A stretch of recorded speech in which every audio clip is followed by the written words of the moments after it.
And basically this course is about moving more deeply inward. More deeply inward as we did till now. So the last course, for those who were there was kind of an introduction into different ways of perception, consciousness, awareness, and perception through emptiness. And right now we're going to deepen this a little bit, move more to the depth of it. And what we hope very much give some opportunities to experience the differences and to move more deeply into what is perception and what lies behind perception. How do we perceive? And what are the differences in how, as an individual, we are perceiving?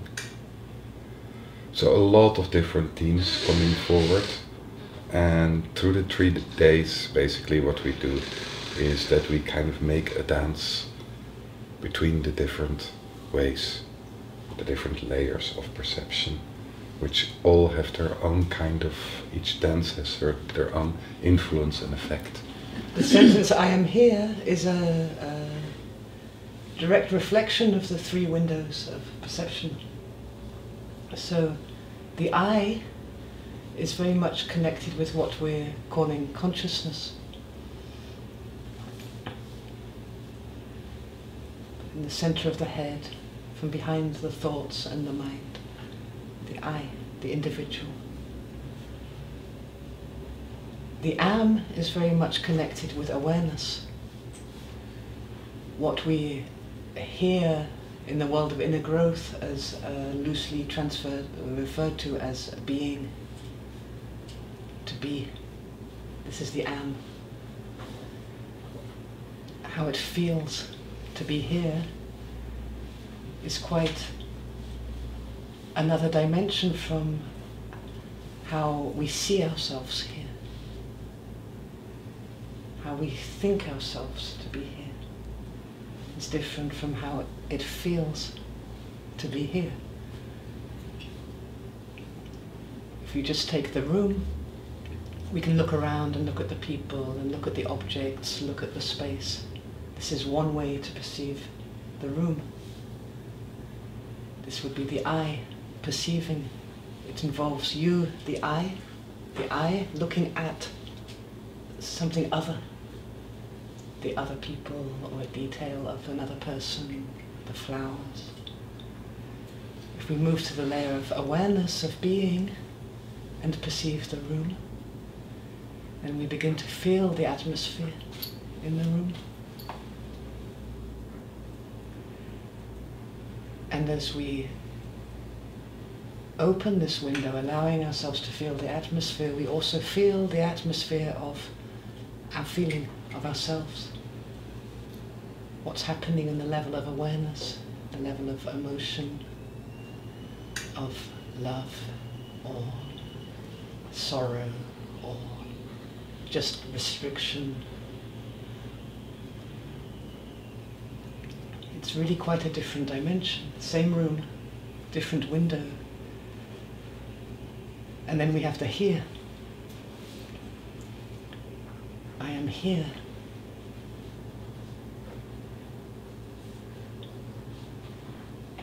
Traditionally, many schools work with I am, from India, and I hear now in South America also. And the method is to move with the I am without attaching to anything. You just stay with the I am, with the non-attachment. What we bring forward with I am here is the here. And it's one of those polarities in spirituality that which seems to be the most boring, simple and obvious has on its other polarity the most profound, the most expansive and the most free. And so the contemplation of what is it here? Where are we? Where am I? Where is here? In itself is a kind of window of perception which brings us often to a space behind both feeling and thinking, meaning behind consciousness and awareness. Now, if you allow that there are two windows of perception, consciousness, our waking life, beneath that awareness, which is also there when we're sleeping and dreaming and diffusing into the atmospheres around us, then that would make us a little bit divided into two. And the most amazing thing about the here is it's through the perception through emptiness, it allows the two. It allows a dance and a blend between the two. Why? Because both consciousness and awareness are basically empty also, like a cloud. Your consciousness can change vibration, it can expand, it can be focused to a petal of a flower or down a microscope. It can be focused. All of this is allowed by the emptiness between. Awareness can spread infinitely into the universe, and it can blend and move through a block in the body. It's also like a cloud or like water, transforming, changing, expanding, shrinking, finding what the form that's needed, and it's able to do this by virtue of the emptiness which is behind, before, within it. And so when we move to the here, we get a very strong sense of being, okay, here in Juneau, in this body, in the really clear, undeniable, factual right now aspects of physically being here, but it takes on, when you begin to perceive through that, a kind of miraculous quality. It becomes a miracle of being here. A kind of miracle that one hand can touch the other hand, and this hand's feeling this hand, and it's all seen. It's a space of emptiness which is intimately close to us. You know, when we finish all the workshops and we trash the teachers and we finish the books and all our belief systems collapse and everything, this is always here. We're still here. When we decide that we're somebody else, or we lose our minds, or our hormones go crazy, or it's always here. It's got incredible strength in it. It's very for real. And by allowing that into our spiritual experience of being here, we recruit our greatest strength, and we also begin to a much deeper process of incarnation, which is probably a big part of why we are here right now, human, to actually be human here. There's all the space, our lives will pass in no time, and there's all the space to float in other dimensions without a body in eternity. The real miracle is the human aspect. And that makes this teaching quite almost opposite to a lot of teachings. The direction is here. It's not to unhook and to transcend and to escape. The unhooking and the transcending and the escaping is there, but it always throws you back into the body, into the truth of the physical reality or the mental reality. There's always this circulation, which is why the Masters of Form follows on from this course.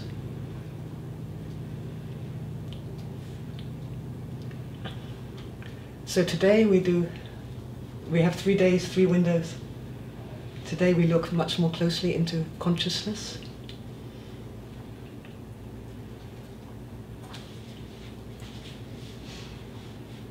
consciousness has some quite specific qualities. I'm sure a lot of you are familiar with Eckhart Tolle and the power of the now, and if not with Eckhart, then other schools of coming into the present moment.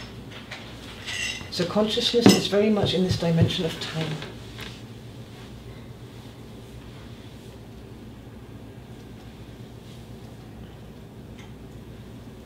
And as told now for thousands of years, time itself is one of our greatest human illusions.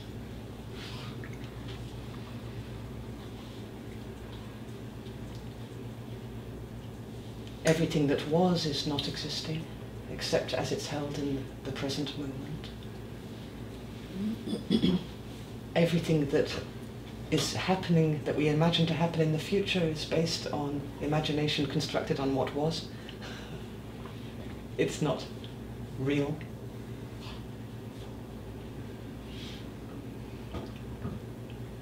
And yet there is an incredible beauty in our doing time.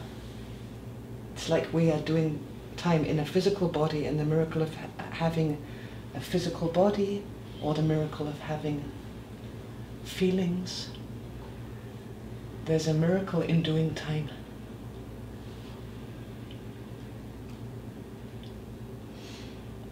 It's a miracle which is made possible by being able to step out of time through the present moment, through coming into the now. The more we are able to step behind time, the more we become masters of it, the more its beauty emerges, its preciousness. The more we penetrate it in an awake way, rather than being victims of it.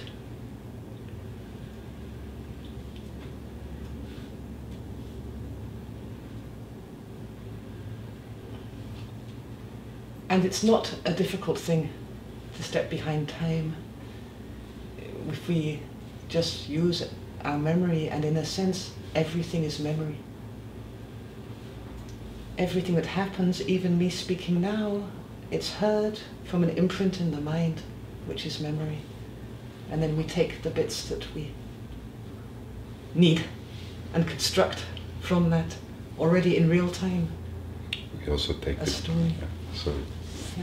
We also take the bits we recognize. What we recognized is based on earlier experience, on memory. So basically, the mind is very much working through memory. What we recognize, what we relate to, is what we remember. So the more we are in the now, the more we also able, basically, to recognize maybe now and then something new. To see it's really new. If you talk to somebody, what you see, especially when you bring something which is not so common to another person, you see the mind kind of moving away. It's like the concentration is gone and the person is kind of moving away. It's when in conversations or when we're doing something, we miss certain parts. These are the parts we are not really there now. The parts we don't recognize. They're the little gaps. So part of the awakening of the conscious is to really kind of move more into the now. And moving in the now means very much that you basically are aware or conscious that what is happening now is now. Now I'm moving. And that's only now. Now I'm sad. That's now. It's an observation. It's maybe something you experience as well, but it's an attitude, it's an observation. Now I am here. Now I'm walking up the stairs. Now I'm talking and she's not talking.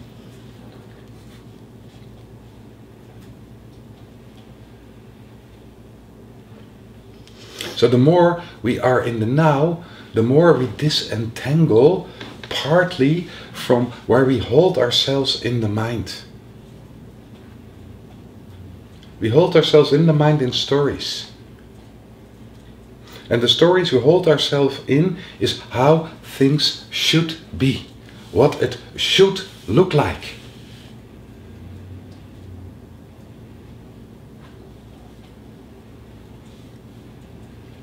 What we want it to be. How we should react.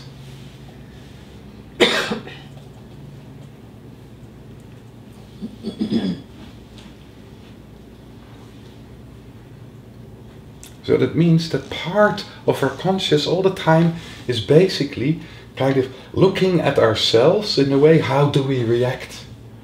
Is this okay? Is this not okay?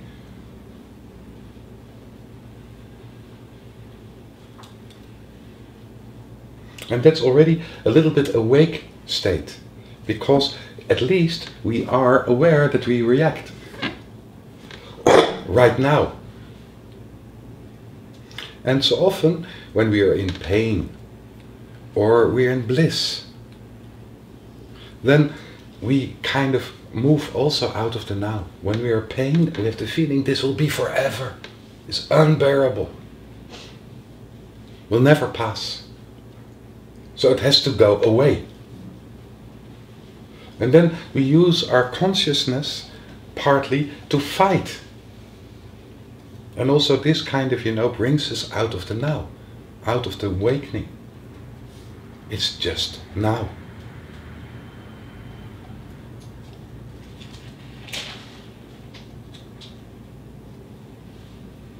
When you look to the awakened consciousness in itself, when it totally awakens, it's cold and dry. It's not something which is very warm. It's conscious of. It's witnessing.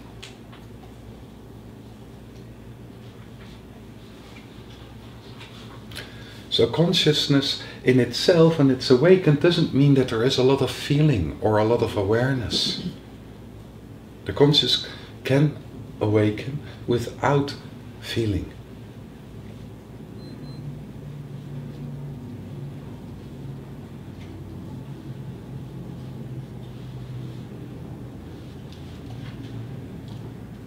So the feeling aspect is very, very important in a way.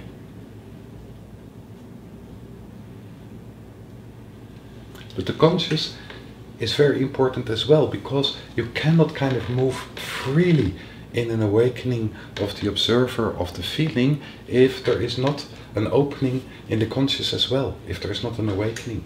Then we get totally lost in our emotions and feelings.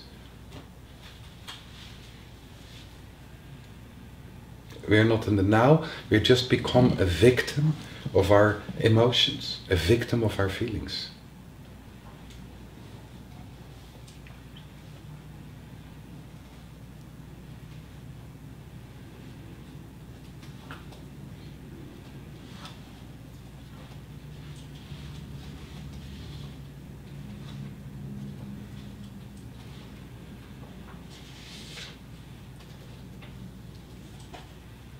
So to really be able to witness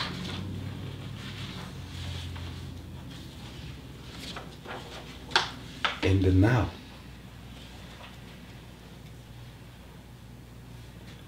we need the mind to be silent. It's very difficult when the mind is all the time rattling. Then we can witness the mind rattling, but it's interfering.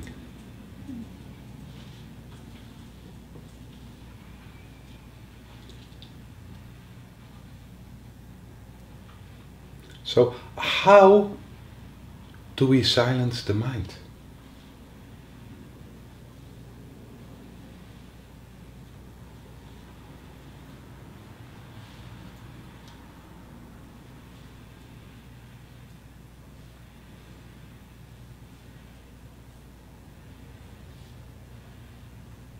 Basically, we silence the mind by stepping backwards, by letting go.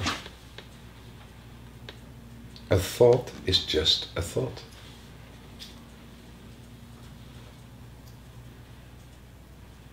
By not identifying with what we are thinking, but much more by looking at the whole process of thought.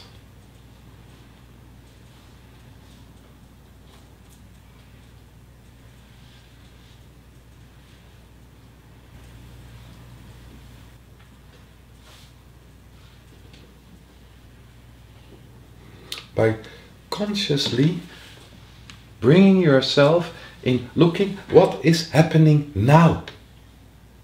If you look to the busy mind, it's always about the past or about what will happen in the future. So if you lay in your bed at night and you're thinking about, what happened today and how you're going to talk about this with your boss tomorrow. Past and future. The moment you become conscious, my God, look what I'm doing now. There is already a movement backwards.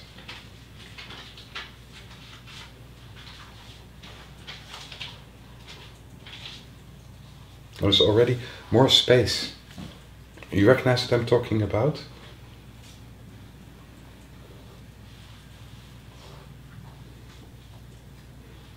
That doesn't mean that it's wrong to think about the future or to think about the past.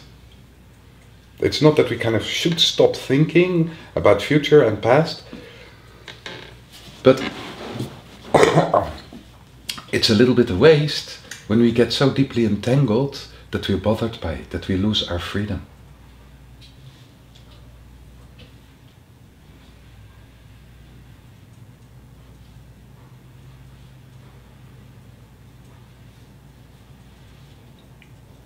It's really fun to think about what you're going to do tomorrow and to build a structure. But at the same time, we all know that reality tomorrow will not be the same as the structure. But the structure gives some direction to hold on. But there's always something interfering. The something what is interfering is life.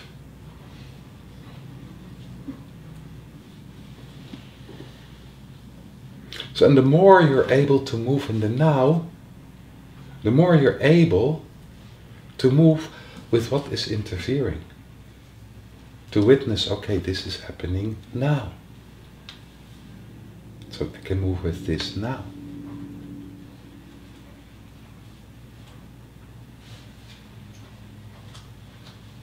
So the less we need to get upset.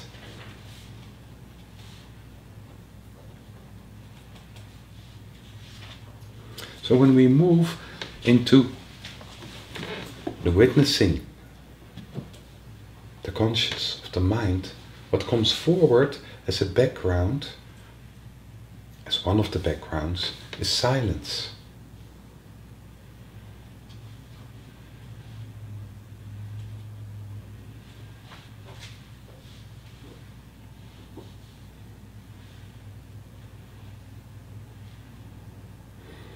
We're so used to listen to the turmoil which is inside us. But silence is something which is always there. We can also focus, attune to the silence inside ourselves. Or to listen to silence. The moment we listen to silence, what you see, that the mind kind of calms down. To allow silence to be there.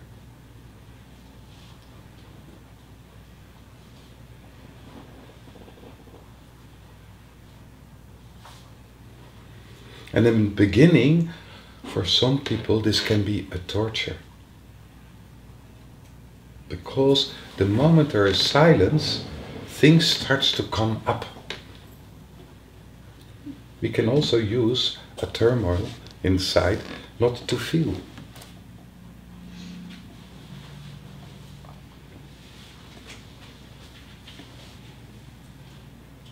But things will not come up forever.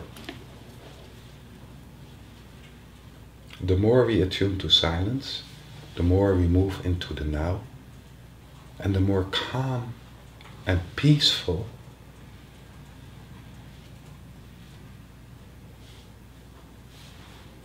it becomes at a certain moment, as the backdrop of the mind is also peace.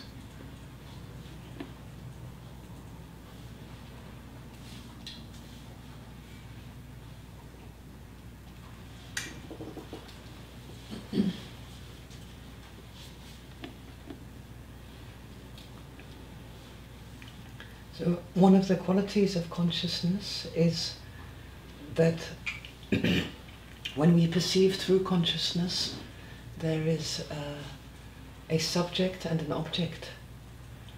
There is you looking, seeing, and there is that which is seen. There is the other.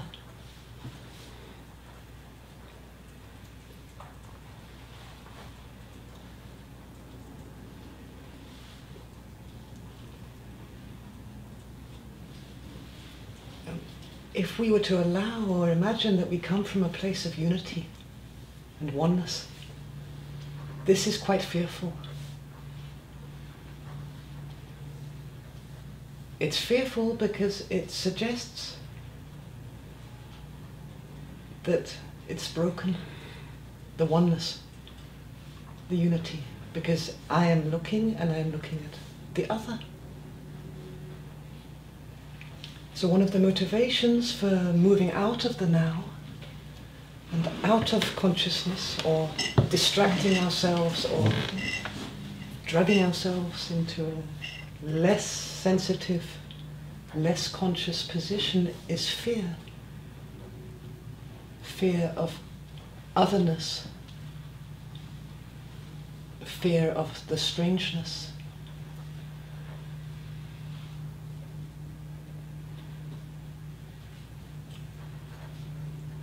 One of the ways to, because each moment born of fear will birth the next moment of fear.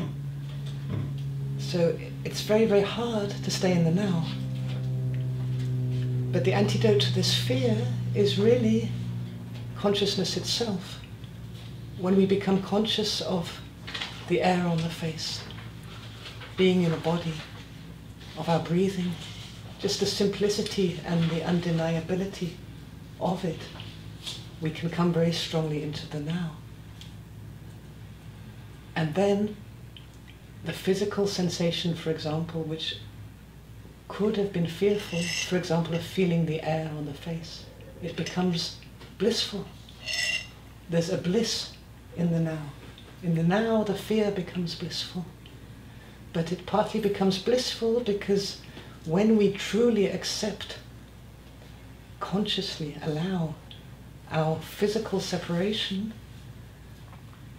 consciousness itself expands into a kind of shared consciousness. And so we move to a position of quite a lot of power where it's not broken, the unity. It's one consciousness.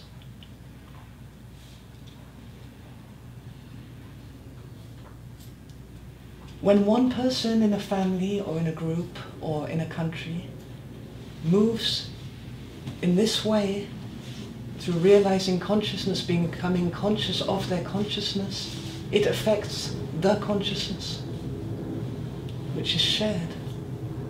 It never was separate, it's just physically separate now, right now, spatially separate.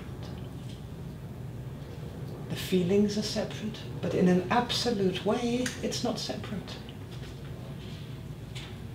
So a good tool to come into the now is, and of course we're living our lives, and this is part of the service we're doing. We get entangled and we unhook and we re-entangle. This is what we do.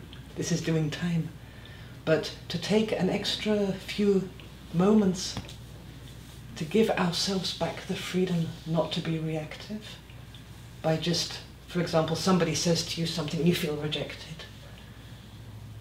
To breathe, feel the contours of the body.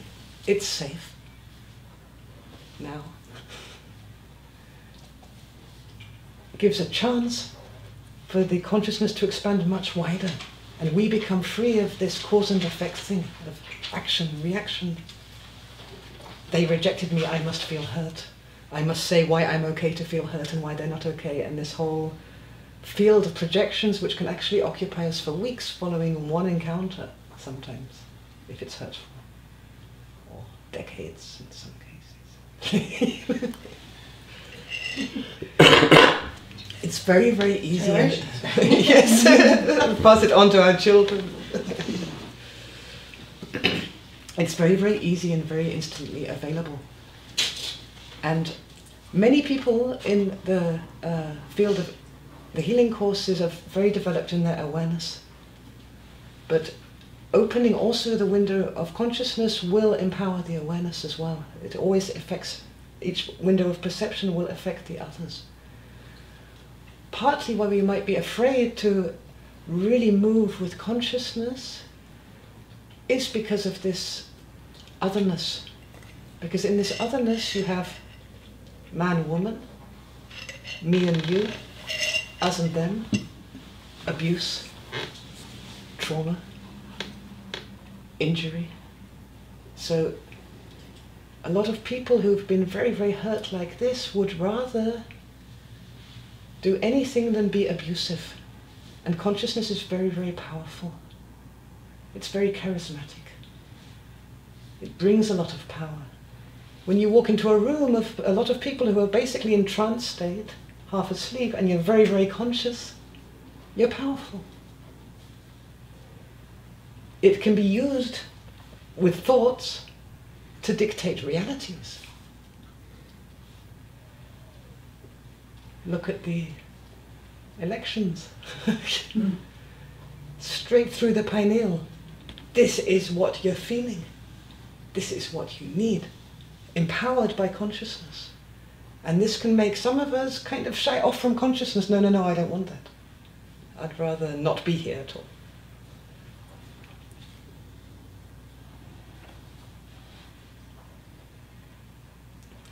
So there's often a retreat from the window of consciousness because of a fear of taking authority, of being the author of our own lives and of our children's lives. And in that there's all kinds of mucky stuff like fear of responsibility, fear of guilt, or just guilt.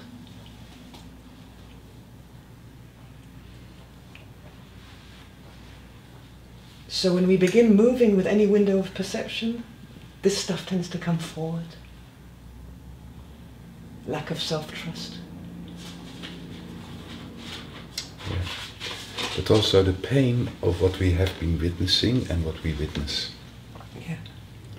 If you're conscious and you see what's going on, sometimes this is very painful as well. And sometimes we draw back because of that out of our consciousness.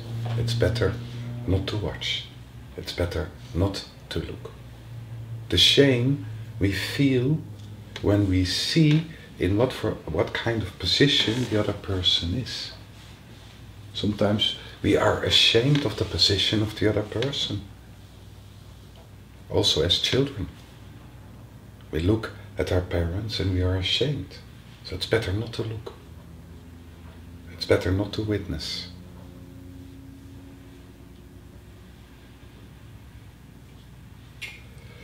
So there is a lot of reasons why we kind of, draw back out of our consciousness.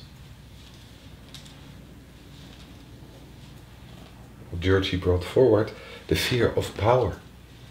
The fear to see what's going on, to witness it, and the power, the oversight it gives you. the lack of confidence inside yourself that you will not abuse what you're witnessing.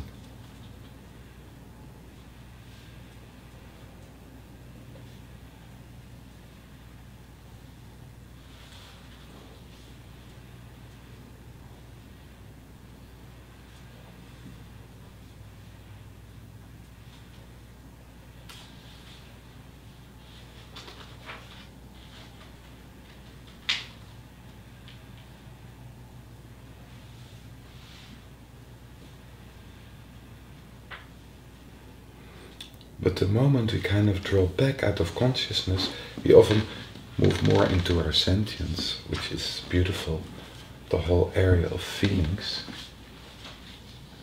But we are less awake, we are less here and now. We get much more easily entangled.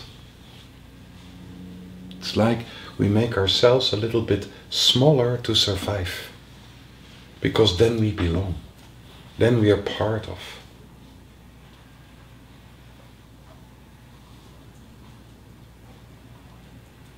Then there seems to be lesser a division.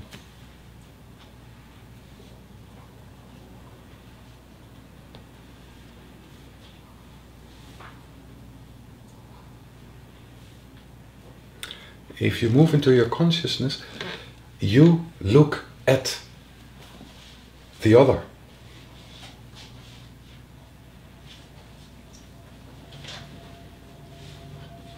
And also that is a reality.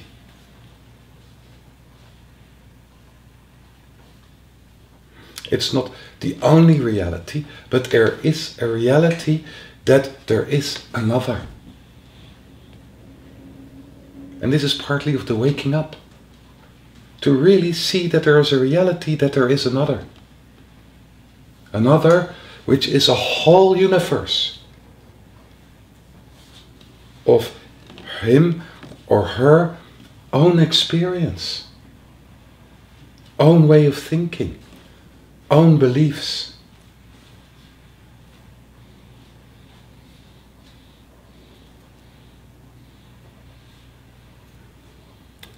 The more we are asleep, the more we look at another, we think, imagine that the other has exactly the same experience, thoughts, feelings as we have, beliefs as we have. So it's important to realize is the less we are awakened in our consciousness, the more we have a tendency to only see ourselves in the other.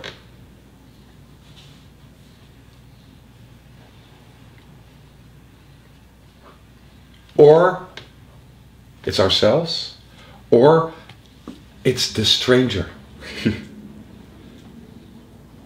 Dangerous, different.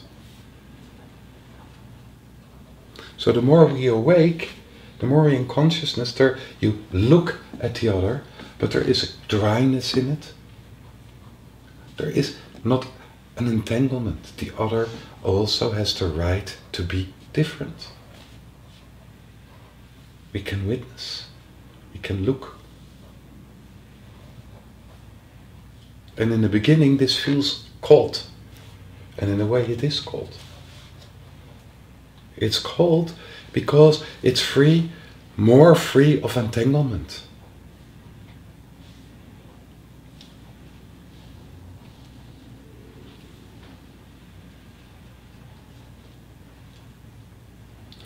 It does not necessarily have to be cold. We can also witness the beauty in the other, especially when we look at our children. And still there is a distance. And we witness how the child is moving, and at the same time we are touched by its beauty.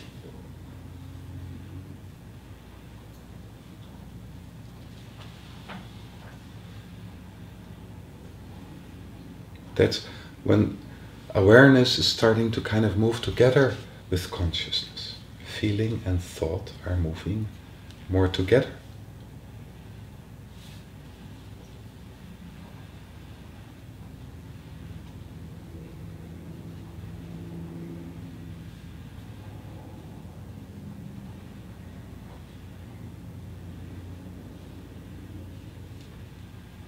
So to wake up the consciousness is so extremely important, also kind of to move in the individual and to move beyond the individual.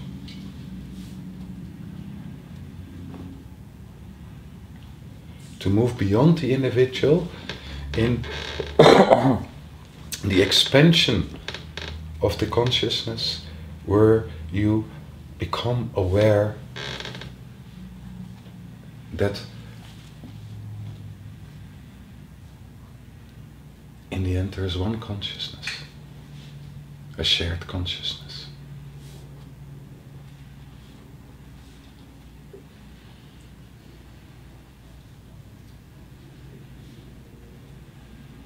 A shared awakening, a shared now.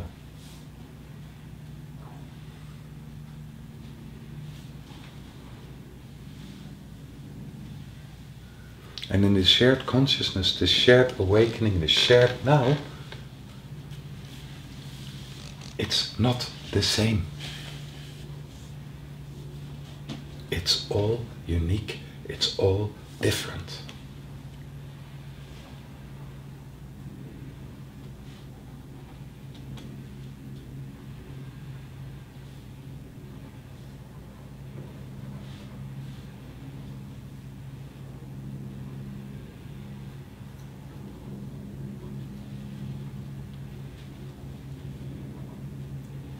I look at you,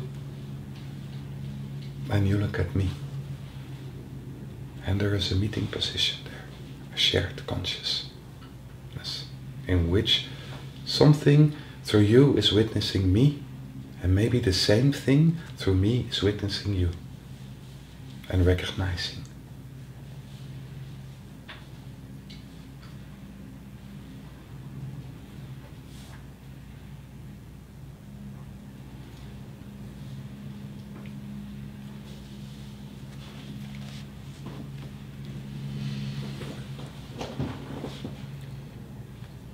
So we have a guided meditation each morning to begin to invite the three windows. First of all, to pull back the curtains, clean them a bit, open them. We see perception really as windows because it's a form with two sides. If we are not able to perceive in clarity, we also will not be seen. The window opens both ways. It's to do with opening to life and to beauty. If we're not free in feeling what's there around us, we also won't be felt. And there is an incredible longing shared among us in this area of seeing and being seen, which should be given the fullest respect. It's really a need. A need in our families, a need among each other, in the first place. You see people who become world famous and they are in such despair because this longing is not met. It's all projection. They're not really seen. They're not really connected. It's a great image, but it's not the life which they are. So it's very, very worthwhile to move with perception. And it's a 20-minute, 25-minute guided meditation, which means alternately we'll lead you through the stages. And I think it's and then we nice. have a break.